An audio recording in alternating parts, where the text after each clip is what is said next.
Problem number 48 of this first ACT practice test focuses on the essential properties of adding fractions. So we have these two fractions, 4 divided by the square root of 2 plus 2 divided by the square root of 3. And this problem might look complicated because it has these square roots in the denominators. But if you recall the basics of adding fractions, we'll be following the exact same procedure, just with these more complicated looking expressions. So before we jump into this problem, let's look at a much simpler example. So let's say we have 2/3 and we're adding to that 3/4.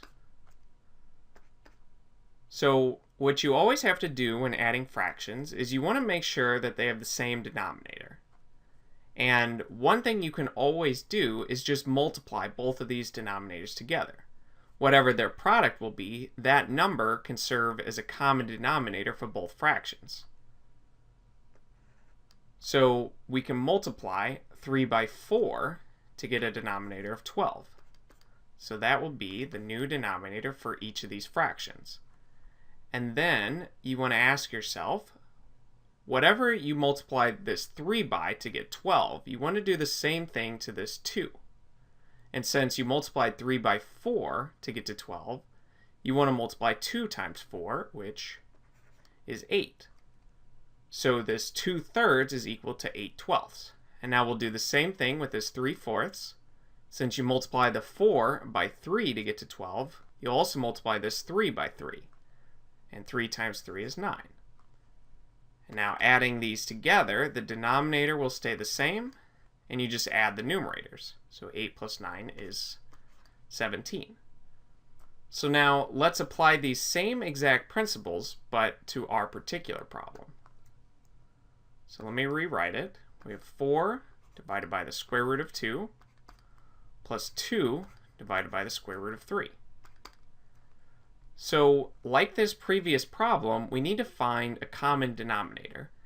And what we can do, like we did in the last problem, is just multiply each of our denominators together. And multiplying the square root of 2 times the square root of 3, you end up with just the product of 2 and 3 underneath the square root sign. So you end up with the square root of 6 here. So the square root of 6 will be our new denominator. And for our numerator, for this first fraction, we need to think, what did we multiply this square root of 2 by to get to the square root of 6? And we multiplied by the square root of 3. So we'll have to do the same thing to this 4. We have to multiply 4 by the square root of 3. And this is now our new numerator. So this 4 times the square root of 3 divided by the square root of 6, this is equivalent to this fraction here, 4 divided by the square root of 2. And now we want to change this 2 divided by the square root of 3, giving it a new denominator of the square root of 6. And since we have to multiply the square root of 3 by the square root of 2 to get this new denominator, we'll do the same thing to the numerator. So we have to multiply 2 times the square root of 2. And now we just have to simplify this.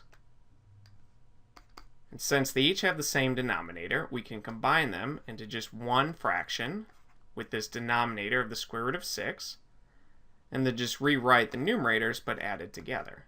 So 4 times the square root of 3 plus 2 times the square root of 2. And there aren't any simple ways to simplify this. And if you go up to your answer choices, you can actually see that this is choice letter G. So choice letter G would be our final answer.